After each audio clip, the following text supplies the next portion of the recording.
Nako, Lakay, nagdadalawang isip na yung ilang pasahero dito sa Parañaque Integrated Terminal Exchange na umuwi sa kanilang mga lalawigan para nga sa May 12 midterm election. Ang pila kasi rito ng mga walk-in, partikular yung mga patungong Bicol at Samar, mahahaba, magdamag naghihintay yung karamihan, walang kain at walang tulog dahil baka raw sila masingitan.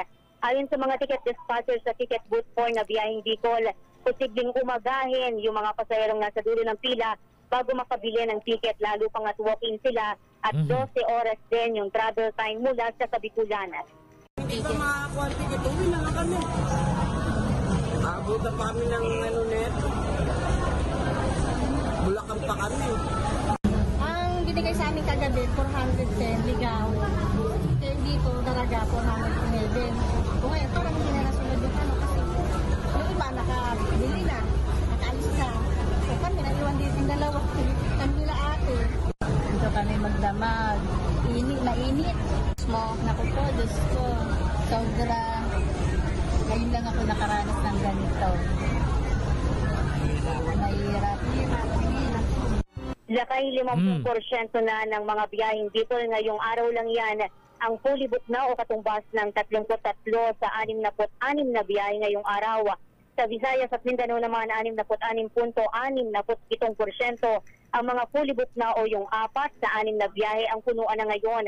Mayroon naman na 15 extra trip ngayong May 9 patungong Bicol habang isa naman sa Visayas at Mindanao. May mangilan-ngilan namang pasahero yung nagtutungo sa counter ng suspendido na Solid North Bus para magpa-refund at bumili na lamang ng ticket sa ibang bus company patungong Baguio City at sa San Carlos at Dagupan sa Pangasinan. Bagamat fully book na rin yung advance booking ng Victory Liner Panorte, ang kainama naman doon, hindi naghihintay ng ilang oras yung mga nakapila sa kanilang mga mananakaya. Ano lang po, mga 10 minutes to 20 minutes lang po, nakakuha na po ako ng ticket. Tapos, so far, yung pila ko dito ay hindi naman gano'n kahaba kagaya sa ibang pila. Kaya Pumalo na, Lakay, sa mahigit 750,000 ang mga dumaang pasahero dito sa terminal. Ilang araw bago yung eleksyon, 10 hanggang 15% na mas mataas yan kumpara sa mga karaniwang araw. Sa assessment ng nakaposte na Tambo Police Substation, wala raw na anumang untoward incident sa terminal pero aminado naman sila na problema ngayon yung imbudong pila ng mga mananakaya.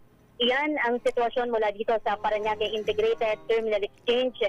Ito si Giselle Ricaport para sa DZRH, una sa Pilipinas, una sa Pilipino.